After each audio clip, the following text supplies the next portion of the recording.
Alright, so 314, it was good to hear him start going like, well, we can't actually produce those, but why did it come up so late in the early testimony of the statement for,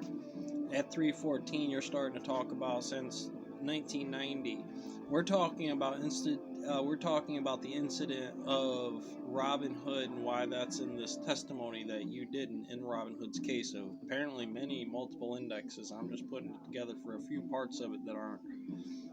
fully mapped out. Now, in there, the index across the board says, I can prove this. We can prove this as a company because indexes and how the stock market functions does this.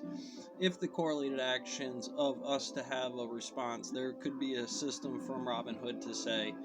this would be what their company's index would look like over tracking that index using Robinhood's format. And you would say, here's the indicator line where a dip or a rise was, or a series of those, a start of a point of an incline that's different off of an angle based on how the stock market works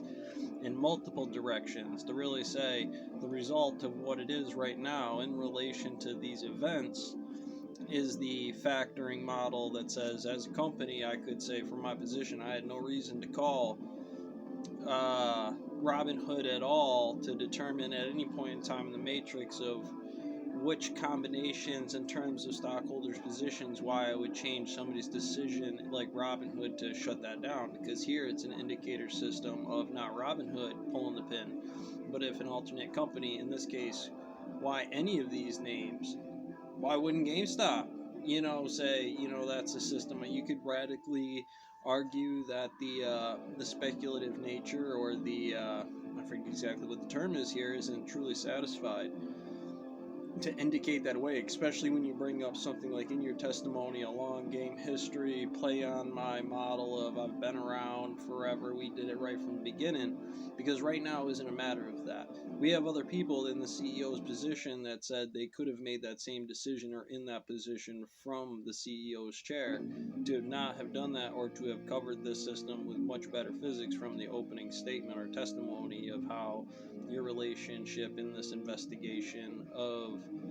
the GameStop incident, realistically what it is, not necessarily Robinhood's decision, because of fully detailing the cause and effect of the nature of this thing would correlate the CEO being on a market in any of those windows from my perspective. It really doesn't matter where they are. If I'm listening for negligent discharges like that in terms of the you should be able to pose that matrix, but why are you relying on a historical model of that instead of the why functional models of the timelines at that date? We were nowhere near the system in the testimony through evidence that we've handed through to the prosecutor. Really, I'm not sure why I'm even here as an understanding of somebody that should be a character for why this company did and how my name was connected to the information of Robinhood, because that would be immediately where I'd begin to say the testimony was wrong based on those systems, and we're here to prove that.